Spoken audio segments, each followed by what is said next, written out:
The red light from the dying star made everything on Hollowgate Station look like it was covered in blood. Captain Day One walked through the crowded marketplace with his hands in his jacket pockets. He hated this place. The air smelled like oil and sweat and something rotten he could not name. Aliens from 100 different worlds pushed past him, shouting in languages his translator earpiece struggled to understand. He was here for a simple job. Pick up a cargo container. Drop it off at New Jeju Colony. Get paid. Go home. Simple jobs were good jobs. They meant no trouble, no danger, and no questions asked. Day One stopped at a food stall and bought something that looked like noodles but tasted like metal. He ate it anyway. Food was food out here, in the outer rim. As he chewed, he heard shouting from the next row of stalls. Worthless creature. Not even worth the cage I kept her in. Day One looked up. Through the crowd, he saw a stage made of rusty metal. On the stage stood a creature with 4 arms, its skin green and covered in slime. A Vethic merchant. The Vethic was holding a chain, and at the end of that chain was a girl. She was small, thin. Her skin had a strange shimmer to it, like silver fish scales catching light.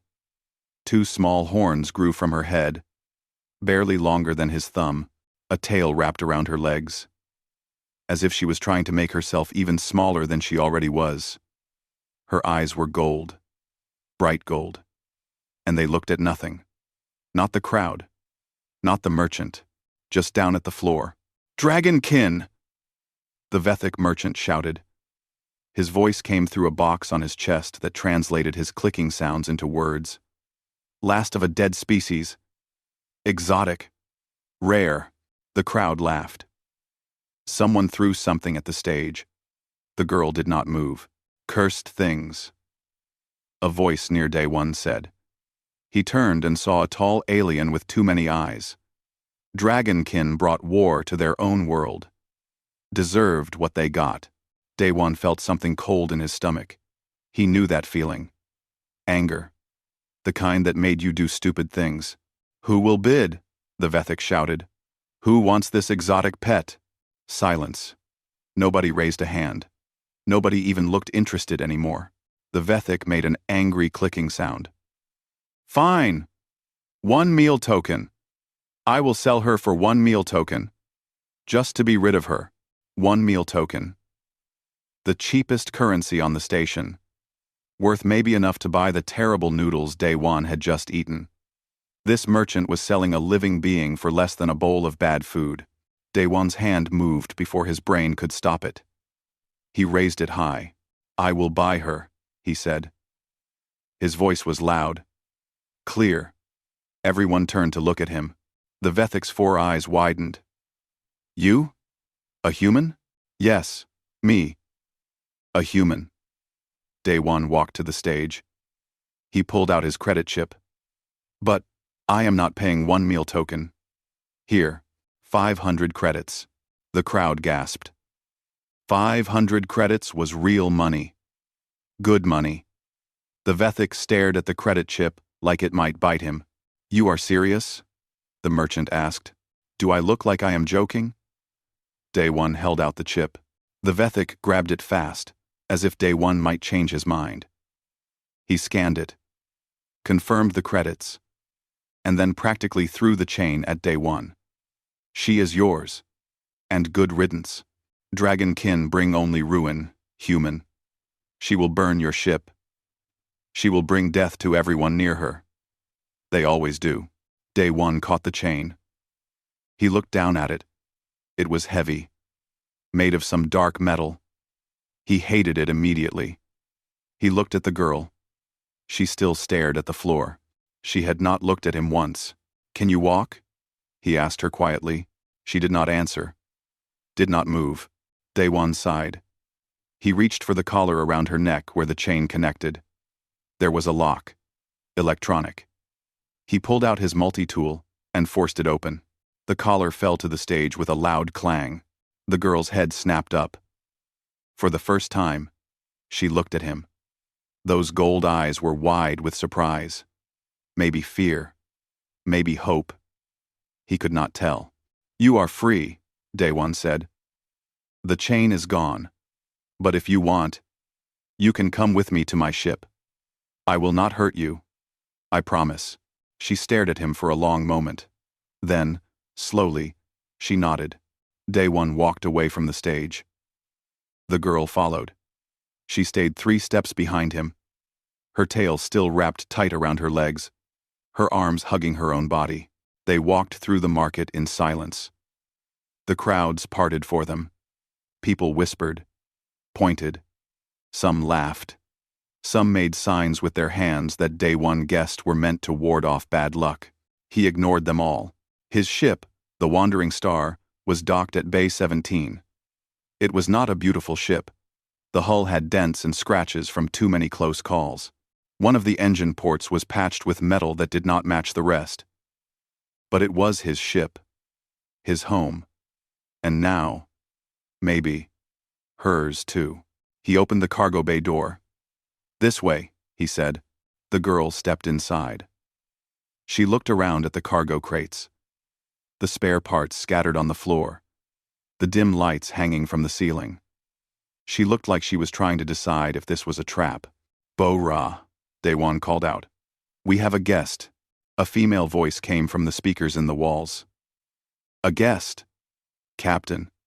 You know I hate surprises. What kind of guest? Dragonkin.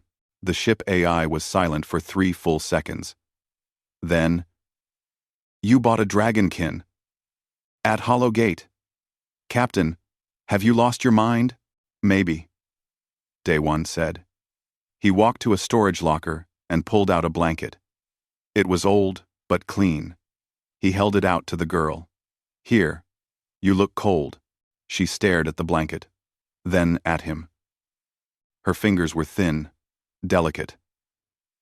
The scales on the back of her hand caught the light. She wrapped the blanket around herself and sat down in the corner of the cargo bay. She pulled her knees up to her chest, made herself small again. What is your name? Day One asked. She did not answer, just looked at him with those gold eyes. Can you talk? Still nothing. Bo-Ra's voice came again. Captain, I am detecting elevated stress hormones. Heart rate is very high. She is terrified. I know, Day One said quietly. He sat down on a cargo crate, not too close to the girl. He wanted to give her space. Listen, I do not know what happened to you. I do not know what you have been through. But you are safe now. On this ship, nobody will hurt you. Nobody will chain you. You can stay as long as you want, or leave whenever you want. Your choice. The girl watched him. Did not move. Did not speak. Day One stood up. I will get you some food. Real food. Not that garbage they sell in the market. He walked toward the door, then paused. Oh, and if you want a name for me, it is Day One. Captain Day One. But just Day One is fine. He left the cargo bay. The door hissed shut behind him. In the corner, wrapped in the blanket, the girl finally moved. She looked down at her wrists. No chains. No collar. For the first time in years, she was not bound to anything. A single tear ran down her scaled cheek. She did not make a sound. 3 days passed. The girl did not speak. She did not eat. She just sat in that corner of the cargo bay, wrapped in the blanket, watching everything with those bright, gold eyes. Day One brought her food every morning and evening. Bread, fruit, soup. He left it on a plate near her, then walked away. Every time he came back, the food was still there. Untouched. Cold. She is going to die if she does not eat, Bo-Ra said through the speakers. The ship AI sounded worried. Scans show she is dehydrated, malnourished. Captain, we need to do something. We cannot force her, Day One said. He was in the cockpit, checking their course. They were 3 days out from New Jeju now. She has to choose. Give her time. Time is something she does not have much of. Day One did not answer. He knew Bo-Ra was right. But he also knew that forcing the girl would only make things worse. She had been forced enough in her life. On the fourth day, Day One brought her water. Just water. He set the cup down and sat on a crate across from her. Not close. Just close enough to talk. I had a sister once, he said quietly. Her name was Gia. She was young. Always smiling. Always singing. He looked at his hands. When the war came, I was away. Flying missions for Earth defense. I could not protect her. When I came home, she was gone. The Vryn had bombed our city. She died in the rubble. The girl's gold eyes shifted. She was listening. I see her sometimes. In my dreams, she is still singing. Day One smiled, but it was a sad smile. I could not save her. But maybe I can save someone else. Maybe that matters. I do not know. He stood up to leave. As he walked past, he heard a small sound. A shuffling. He turned. The girl had reached out. Her thin fingers were touching the cup of water. Slowly, she lifted it to her lips and drank.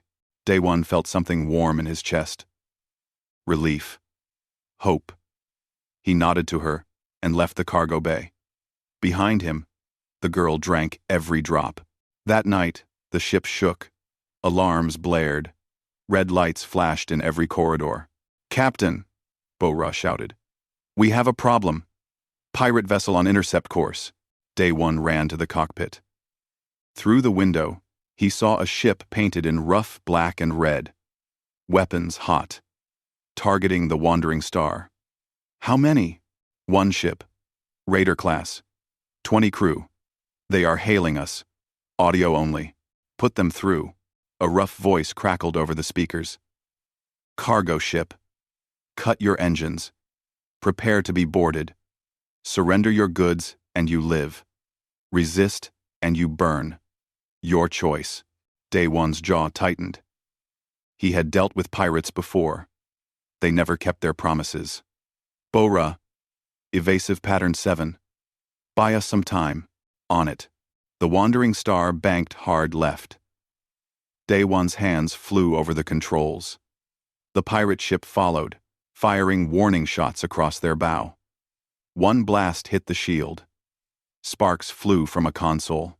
Shields at 60%, Bo-Ra reported. "Captain, we cannot outrun them. They are faster. Better armed." "I know." Day One scanned the tactical display. No good options. No escape route. His hand hovered over the distress beacon. Maybe someone would hear it.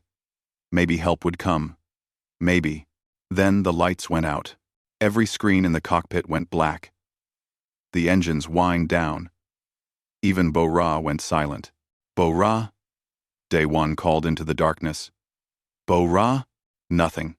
Then, from somewhere deep in the ship, he heard it. A sound. Not a sound from a machine.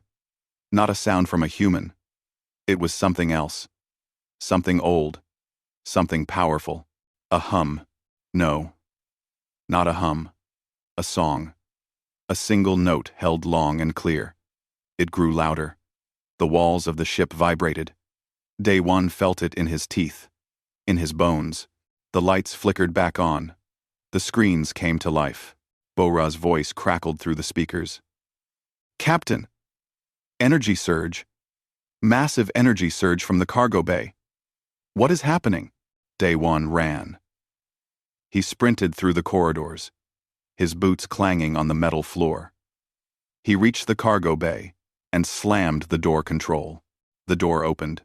The girl stood in the center of the bay. Her eyes were glowing. Bright gold. Brighter than before. The blanket had fallen from her shoulders. Her arms were raised. Her mouth was open. And from her throat came that sound. That song. It was not fire. Dragonkin were supposed to breathe fire. Everyone knew that. But this was something different. Sound. Pure sound. Waves of it. Visible in the air, like ripples in water. The waves pulsed out from her body, through the walls of the ship, out into space. Through the small window in the cargo bay, Day One saw the pirate ship. It was jerking, spinning, its lights flickering. Then, all at once, it went dark. Dead, in space. The girl's song ended. The light in her eyes faded. She collapsed. Daewon ran to her side. He caught her before she hit the floor. She was light. Too light. He could feel her heart racing under his hands. Hey! Hey! Are you okay? She did not answer. Her eyes closed. She was breathing, but barely. Bora! Daewon shouted. Medical scan! Now! On it. Scanning. A pause. She is alive. Exhausted. Whatever she just did, it drained her completely. Captain. What was that? CP. One Herminder Singh. I do not know. Daewon carried the girl to a bench along the wall. He laid her down gently. She looked so small. So fragile. But she saved us. The pirate ship is disabled, Bora confirmed. All their systems are down. They are drifting. No power, no weapons, no life support. They will need rescue themselves now. Daewon sat down next to the bench. He looked at the girl's face. Her silver scales caught the dim light. Dragonkin breathe fire, he said quietly. Everyone knows that. But she does not breathe fire. She sings. She makes sound into a weapon. She is different, Bora said. Something special. Yes, she is. An hour later, the girl's eyes opened. She looked up at Daewon. He was still sitting there, watching over her. You are awake, he said. Good, you scared me. She tried to sit up. He helped her.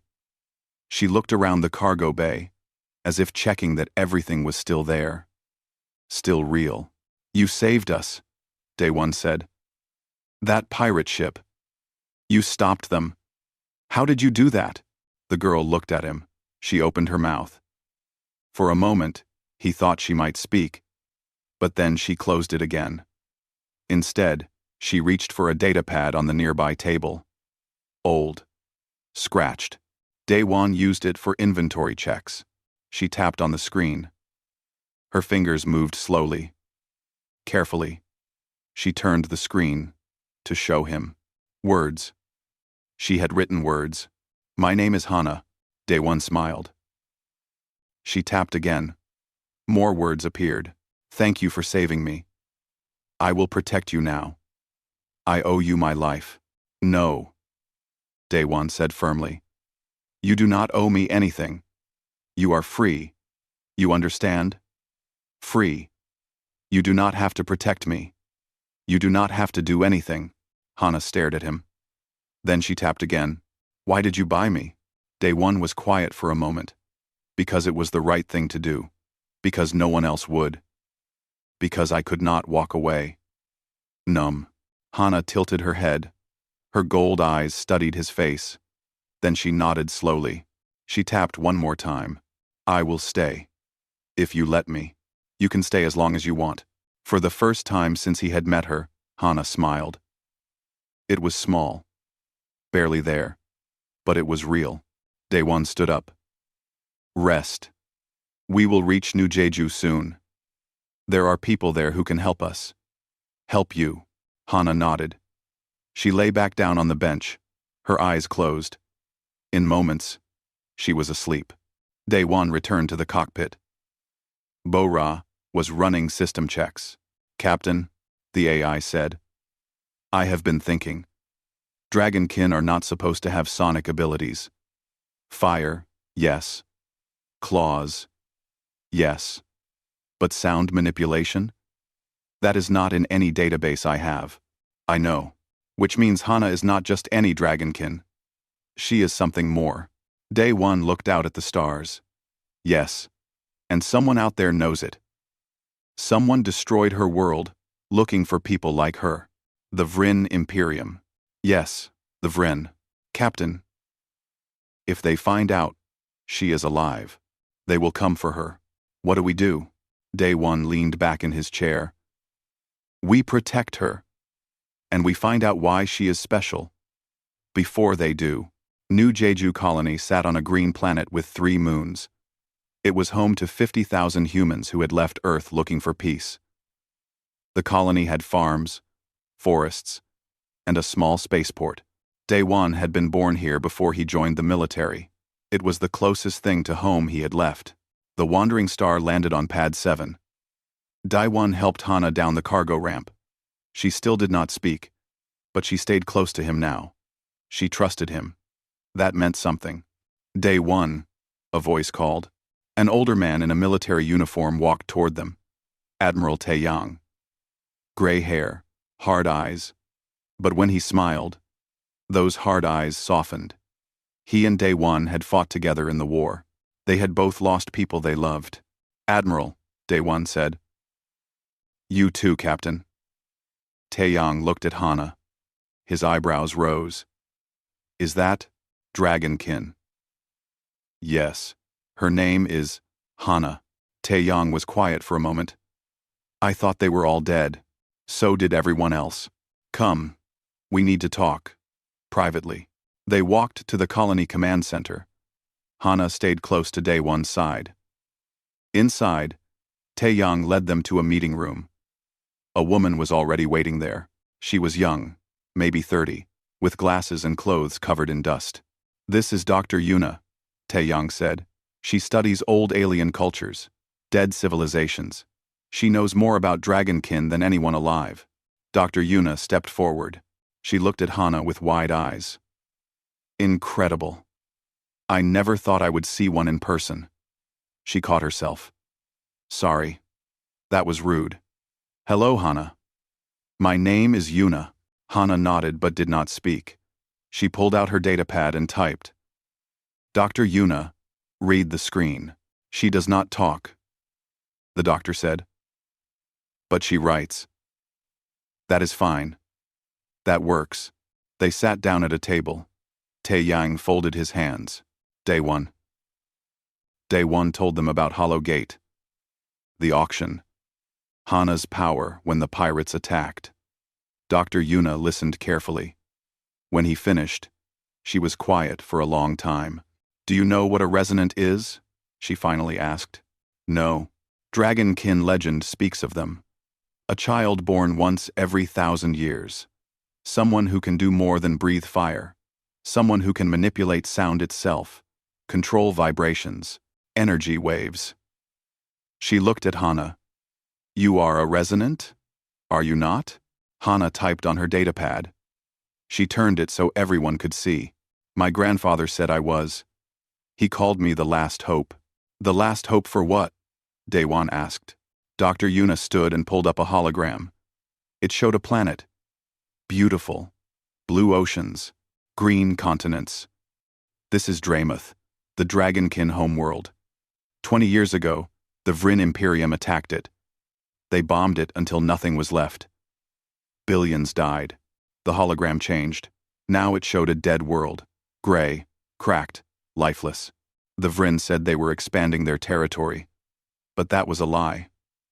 They were looking for something. Something the Dragonkin protected for thousands of years. Dr. Yuna tapped the controls. A new image appeared. A glowing crystal. The resonance core. An artifact left by an ancient race. Older than any species in the galaxy. The Dragonkin guarded it because they were the only ones who could use it. End quote. What does it do? Taeyang asked. We are not sure. Some records say it is a weapon. Others say it is a tool. A key. But all records agree on one thing. Only a resonant can activate it. Day-1 looked at Hana. The Vryn destroyed your world looking for this core. Do you know where it is? Hana's fingers moved slowly on the datapad. Yes. My grandfather hid it before he died. He told me where. Made me promise to protect it. Where? Dr. Yuna leaned forward. Hana typed one word. Korath 7. The mining moon. Taeyang said. It is abandoned. Has been for years. Not abandoned. Dr. Yuna corrected. Sacred. That is where the first temple was built. The oldest Dragonkin structure in the galaxy. Before anyone could say more, alarms screamed. Red lights flashed in the command center. An officer ran into the room. Admiral, Vryn warship just jumped into the system. It is broadcasting a message. Taeyang's face went hard. Play it. A voice came through the speakers. Cold. Reptilian. This is Imperator Zul'Goth, of the Vryn Imperium. We know you are harboring a dragonkin. Surrender her to us immediately. Refuse, and we will destroy your colony. You have 1 hour to comply. The message ended. Silence filled the room. They found her, Daewon said quietly. How? Spies. Informants. Does it matter? Taeyang stood. We have 50,000 people here. Families. Children. Our defense fleet is 20 ships. Old ships. Against a Vryn warship, we have no chance. So we surrender her? An officer said. No, Daewon said firmly. We do not surrender anyone. Then what do we do? Taeyang looked tired. Old. I cannot sacrifice the colony for one girl. I am sorry, Daewon. I know you saved her. But, Hana stood up. She typed quickly on her datapad. She held it up. I will go. I will get the core. If the Vryn want it so badly, I will give it to them. Just do not let them hurt these people. No, Daewon said. That is not an option. Hana typed again. It is the only option. If you give them the core, they will kill you anyway. Dr. Yuna said. They do not leave witnesses. I know. Hana's gold eyes were calm. Accepting. Daewon grabbed the datapad. I said no. We are not giving up. Not you. Not this colony. We find another way. What other way? Taeyang demanded. Daewon thought fast. An idea formed. Crazy. Dangerous. Maybe impossible. We go to Korath 7. We get the core before they do. Then, we use it. Use it how? I do not know. But if it is as powerful as the legends say, maybe it can stop them. That is insane, an officer said. You have a better idea? Silence. Taeyang looked at Hana. Can you do it? Can you get to the core and activate it? Hana nodded. And you trust her? Taeyang asked Daewon. With my life, Taeyang sighed. He rubbed his face. We will buy you time. The fleet will engage the Vryn ship. Create a distraction. You take your ship to Korath 7. Get the core. If this works, great. If not, he did not finish. If not, we all die anyway, Daewon said. At least this way, we go down fighting. Very human of you, Taeyang said with a tired smile. All right, go. Fast. Daewon and Hana ran back to the Wandering Star. June, the engineer, was already warming up the engines. I heard the news, June said. His gruff face was worried. We are really doing this? We are really doing this. You are insane, Captain. I know. The ship lifted off. Behind them, the colony defense fleet launched. 20 small ships against one massive Vryn warship. David versus Goliath. Daewon did not watch. He could not. Bora, he said. Plot a course to Korath 7. Fast as you can. Course plotted. Captain, I calculate our odds of success at... Do not tell me. I do not want to know. They jumped to faster than light speed. The stars stretched into lines. Hana sat in the co-pilot seat. She stared out the window. Daewon watched her. Are you scared? He asked. She picked up her datapad. Yes. Me too. Why are you helping me? Daewon smiled. Because you are worth helping. Hana looked at him. She typed slowly. The Vryn killed my family. My friends. Everyone I loved. If I can stop them, even a little, it will be worth it. You will not die today, Daewon said. I promise. You cannot promise that. I just did. Hana almost smiled. Almost. 2 hours later, they reached Korath 7. The moon was gray and covered in ancient ruins. Towers that reached toward the sky. Bridges that connected nothing. And in the center, a massive temple. The first temple. There, Hana typed. That is where we need to go. Day One landed the ship near the temple entrance. They stepped out into the cold air. The moon had no atmosphere worth breathing. They wore suits. Hana's suit barely fit her small frame. "Stay close," Day One said. They walked to the temple entrance. The doors were covered in symbols. Hana placed her hand on them. She hummed. A single note. The doors glowed. Then they opened. Inside was darkness. "Here we go," Day One said. They stepped inside. Behind them, in orbit above the colony, the battle had already begun. The inside of the temple was not dark for long. As soon as Hana stepped through the doorway, crystals in the walls began to glow. Soft blue light filled the corridor. The walls were covered in carvings, dragons, stars, musical notes carved in stone. "This place is old," Day One whispered. His voice echoed. Hana nodded. She walked forward. Her hand traced the carvings as she passed them. She moved like she knew this place, like she had been here in her dreams. "Do you know where to go?" Day One asked. Hana pulled out her datapad. "My grandfather showed me. In my mind. Before he died. The core is in the heart of the temple." They walked deeper inside. The corridor opened into a massive room. The ceiling was so high that Day One could not see the top. Platforms floated in the air with no support. No wires. No machines. Just floating there, defying gravity. Between the platforms were gaps, falls that went down into darkness. "How do we cross?" Day One looked around for stairs. Ladders. Anything. Hana stepped to the edge of the first platform. She opened her mouth and sang. One clear note. The note hung in the air. Then a bridge appeared. Not a real bridge. A bridge made of light, made of sound, solid enough to walk on. Day One stared. "That is incredible." Hana typed quickly. "Only resonance can make the path. That is why my people built it this way. To keep others out." They crossed the bridge. As soon as they reached the other side, the bridge faded. Hana sang again. Another bridge formed. They moved from platform to platform, each one bringing them higher, closer to the center. On the fifth platform, Hana stopped. She held up her hand. "Wait."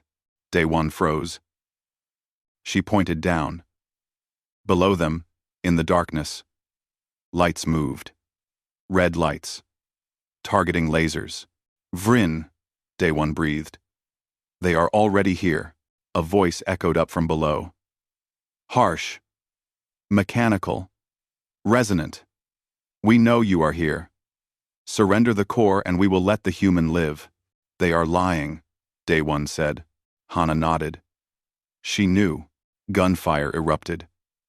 Energy blasts shot up from below, striking the platforms. Pieces of stone exploded. One blast hit near Day One's foot. He stumbled back. "Move," he shouted. They ran. Hana sang continuously now, creating bridges as fast as she could. Behind them, the Vrin soldiers climbed. They had grappling hooks, jetpacks, technology. They did not need songs to move through the temple. They just needed weapons. A soldier landed on their platform, tall, covered in black armor, reptilian face visible through the helmet. He raised his rifle. Day One pulled out his pistol and fired first. The blast hit the soldier's shoulder. The armor absorbed most of it, but the soldier staggered. Hana sang a sharp, high note. The platform beneath the soldier's feet shattered. He fell, screaming into the darkness. More soldiers came. 5, 10, a whole squad. "We need to move faster." Day One fired again and again, covering their retreat. They reached a large platform at the temple's center. In the middle of it stood a pedestal, and on the pedestal, floating in the air, was a crystal. It glowed with soft white light. Beautiful, hypnotic, the resonance core. "There," Day One pointed. Hana ran toward it. But before she could reach it, a figure stepped out from behind the pedestal. A Vrin commander. bigger than the soldiers. His armor was red and gold. In his hand was a blade that crackled with energy. "Commander Shin," the Vryn said, "you are the Resonant. I have waited a long time to meet one of you." Hana stopped. She stared at him. "Your people should have given us the core 20 years ago," Shin continued. "We did not want to destroy Dremuth, but you left us no choice. Now you will give us what we want, or I will kill everyone you care about, starting with the human. None. None. None. None." He moved fast, faster than Day One expected. The blade came down. Ah. Day One raised his pistol. Too slow. The blade would cut him in half before he could fire. Hana screamed. It was the first sound she had made with her voice since Day One met her. Not words, just a scream. A raw, desperate sound that came from deep inside her. The sound became a wave, a physical force. It hit Shin like a wall. The commander flew backward, crashing into a pillar. His armor cracked. His blade fell from his hand. Hana kept screaming. The walls shook. Crystals fell from the ceiling. Platforms cracked and crumbled. "Hana!" Day One shouted. "Stop! You will bring the whole temple down." She did not stop. Could not stop. The sound poured out of her. 20 years of pain, fear, loss, grief. All of it became sound, became power. Shin tried to stand. Hana's scream hit him again. His helmet shattered. His armor bent. He collapsed, blood running from his ears. The other Vryn soldiers ran. They fled the temple as fast as they could. The temple itself seemed to fight them. Bridges collapsed. Platforms tilted. Then, from the pedestal, light exploded. A figure appeared. Made of light. Translucent. An old dragonkin, with long horns and kind eyes. A hologram. A ghost. A memory. "Hana," the figure said. His voice was warm, familiar. Hana's scream stopped. She stared. "Grandfather?" "Yes, child. I am here, or what remains of me. The temple preserved my consciousness. I have been waiting for you. You are dead. My body is dead. But my voice remains. Listen to me, Hana. Listen carefully." The hologram moved closer. Day One watched, his weapon still raised, unsure if this was real or a trick. "The core is not a weapon," the hologram said. "Everyone believes it is. The Vryn believe it. Even our own people believed it. But they were wrong." "Then what is it?" Hana whispered. "A seed. A tool of creation, not destruction. The Ancient Ones made it to bring life back to dead worlds. To heal what war destroys. Your mother and I hid it here. Because we knew the Vryn would come. They want to use it to strip worlds of resources. To kill faster. But that is not its purpose. How do I use it? You must bond with it.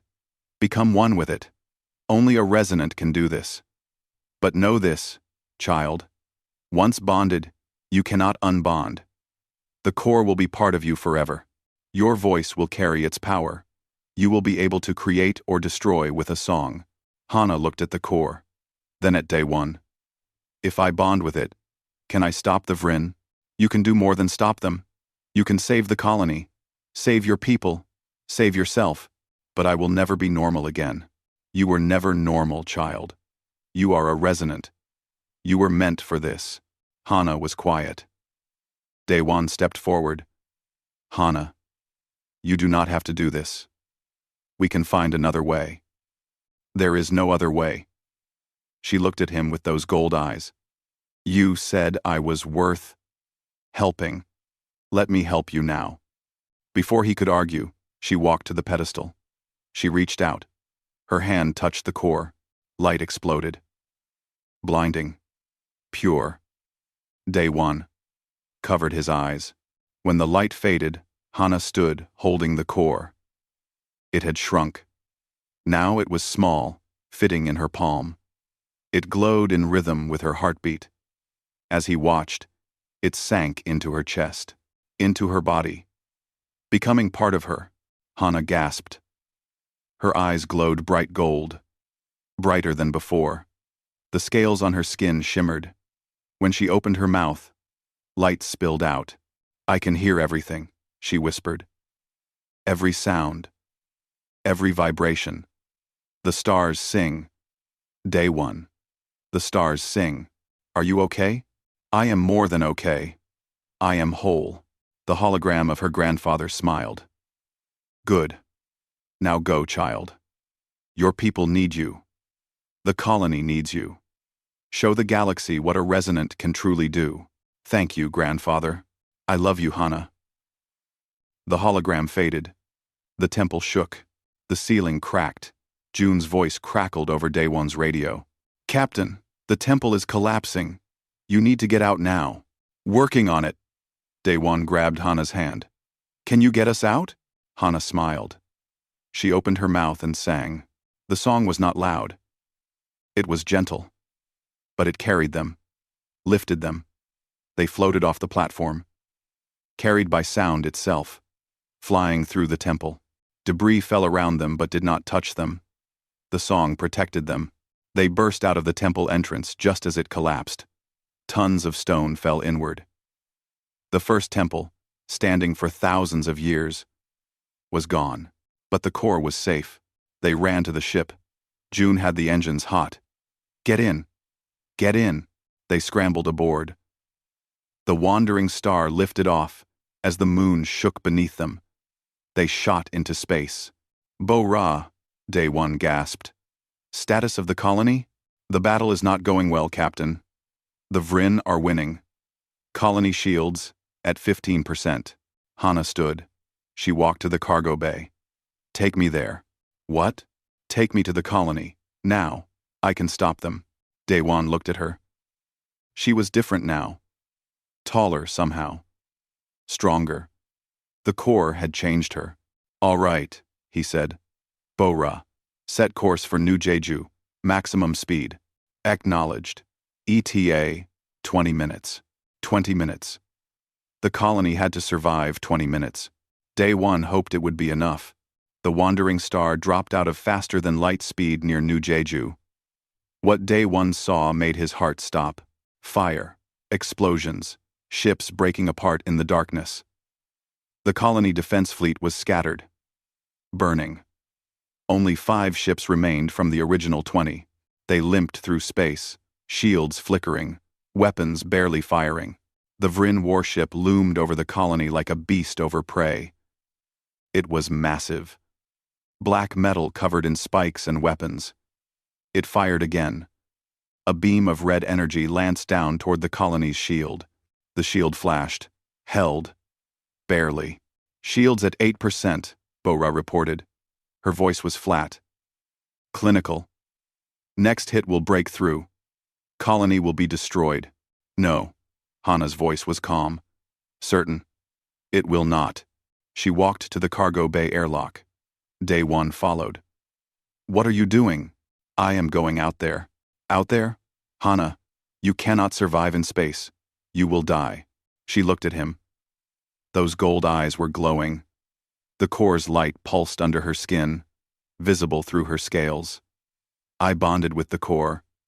I am not like I was before. Trust me. Hana. She touched his face. Her hand was warm. You saved me from chains. Now I save you from fire. Fair trade, yes? Before he could answer, she opened the airlock. The air rushed out. She stepped into space. Day 1 watched through the window, his heart pounding. She should be dead. Frozen. Choking. But she was not. She floated there, arms spread, face turned toward the Vryn warship. Her mouth opened. She sang. Day 1 could not hear it. Sound did not travel in space, but he could see it. Waves of light rippled out from Hana's body.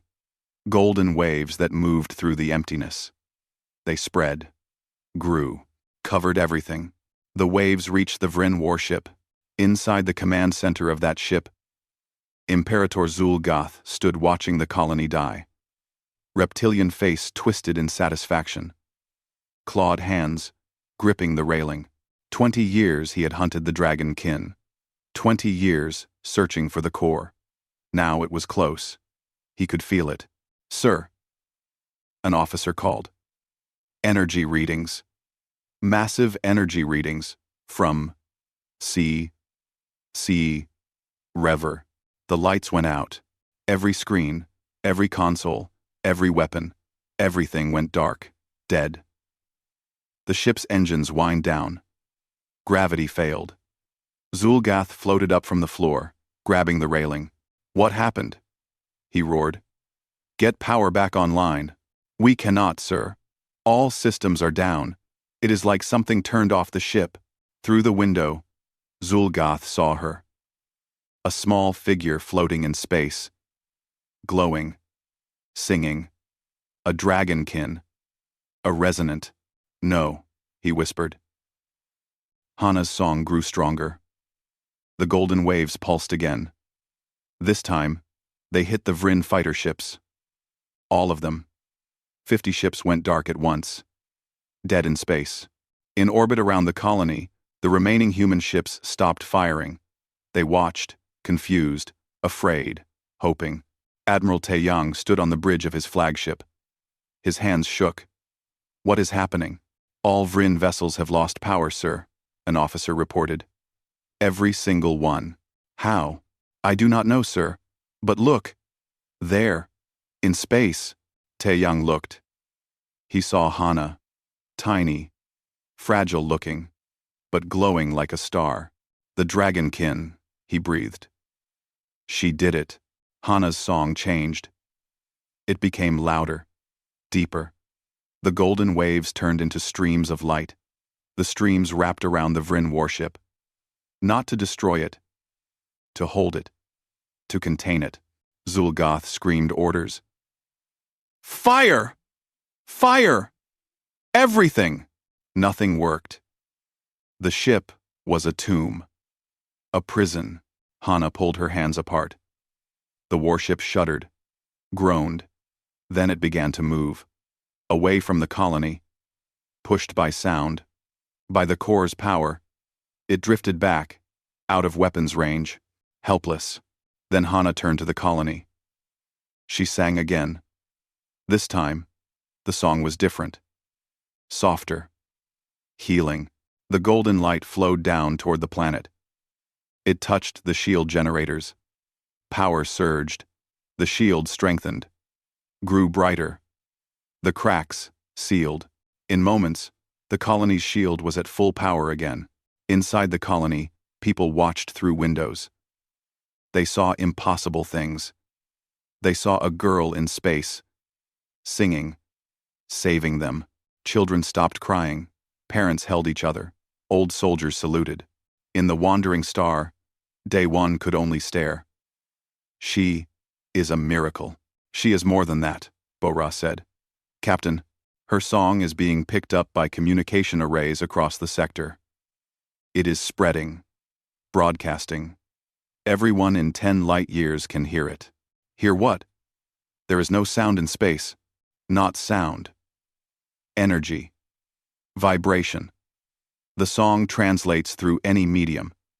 It is reaching other worlds, other species. Captain, everyone is listening." Light years away, in the Galactic Council chambers, the council speaker received an emergency alert. A song was playing on every frequency, every channel. It could not be blocked, could not be stopped.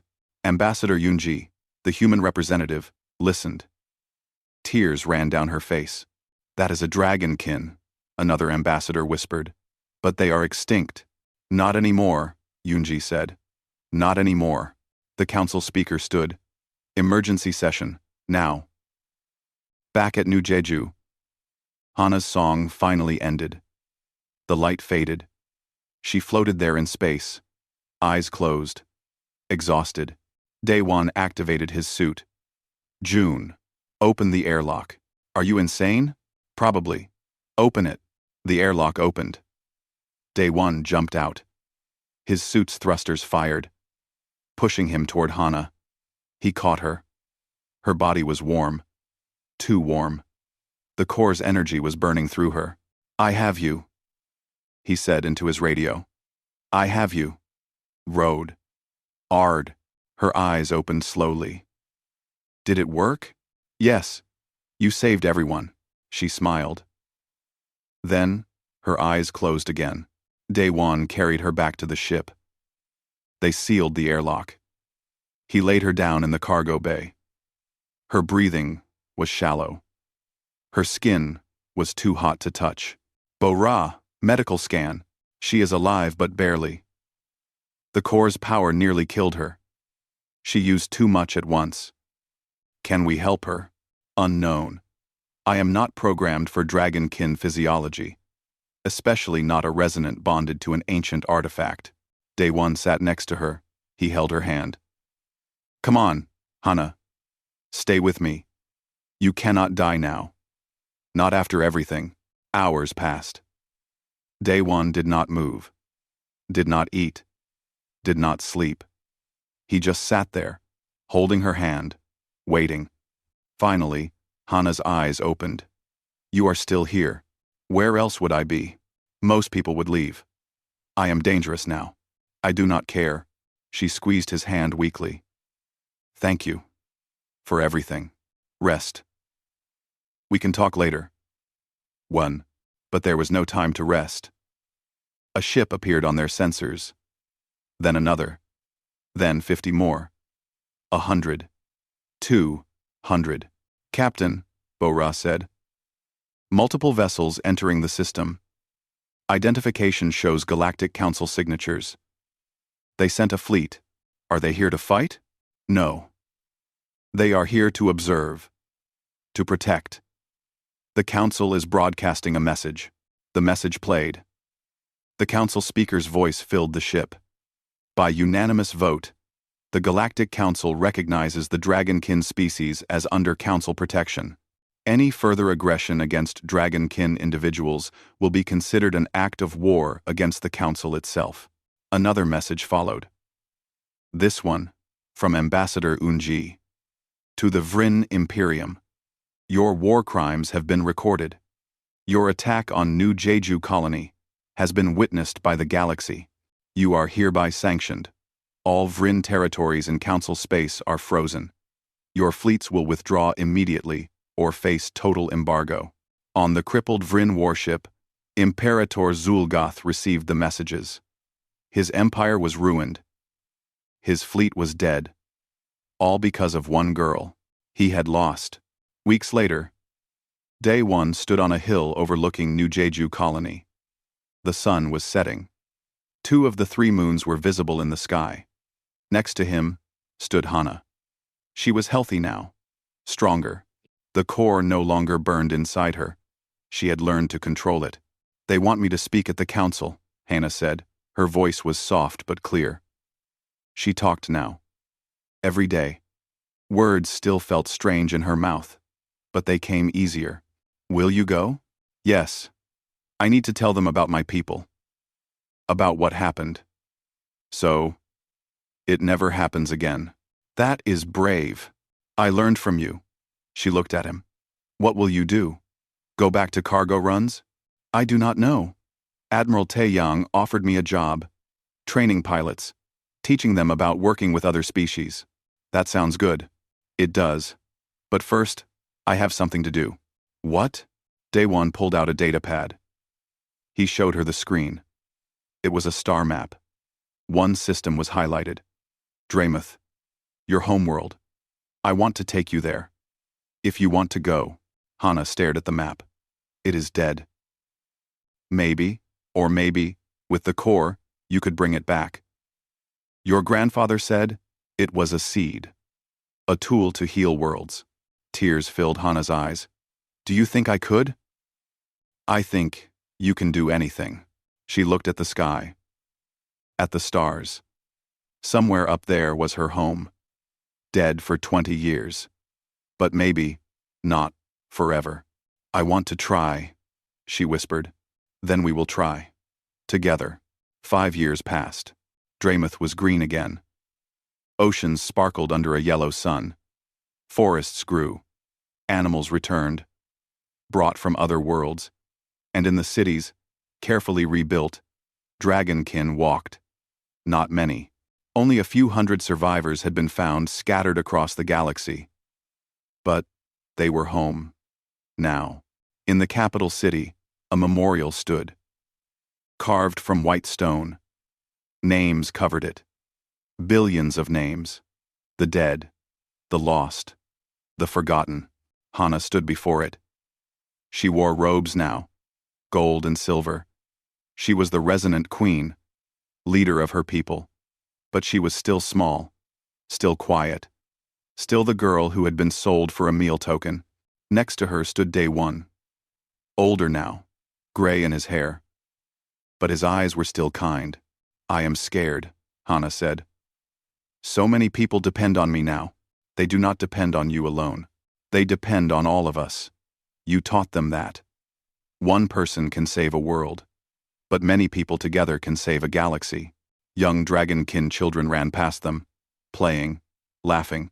One stopped and looked up at Hana. Lady Hana, will you sing for us? Hana smiled. She knelt down. Of course. She sang. A simple song. A happy song. The children danced. Their parents watched and smiled. In the sky above, human ships and dragonkin ships flew together, protecting, building, hoping. That night, Hana stood on a balcony. Day One found her there. She was looking at the stars. Thinking? He asked. Remembering. The auction. The chain. How scared I was. You are not scared anymore. No, not of the Vryn. Not of the Council. Not of tomorrow. She looked at him. Do you know what I am scared of? What? Forgetting. Forgetting what you did. How one human saw a slave and decided she was worth saving. Everyone tells stories about me now. About the Resonant, who saved the galaxy. But that is not the real story. What is the real story? The real story is simpler.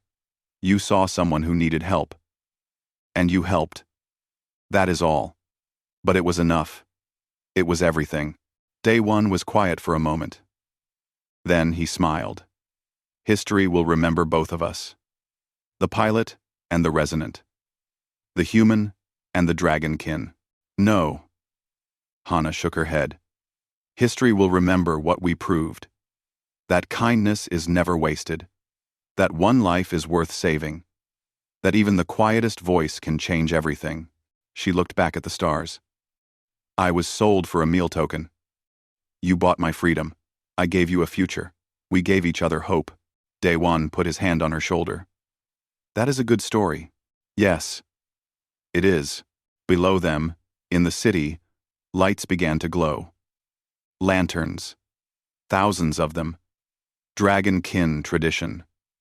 Each lantern was a prayer, a hope, a promise. They rose into the sky like stars returning home. Hana watched them rise. She sang softly. Not the battle hymn, not the song that disabled warships. Just a simple melody. A lullaby her grandfather taught her long ago. The song carried on the wind. Across the city, across the world, across the stars, and the galaxy listened.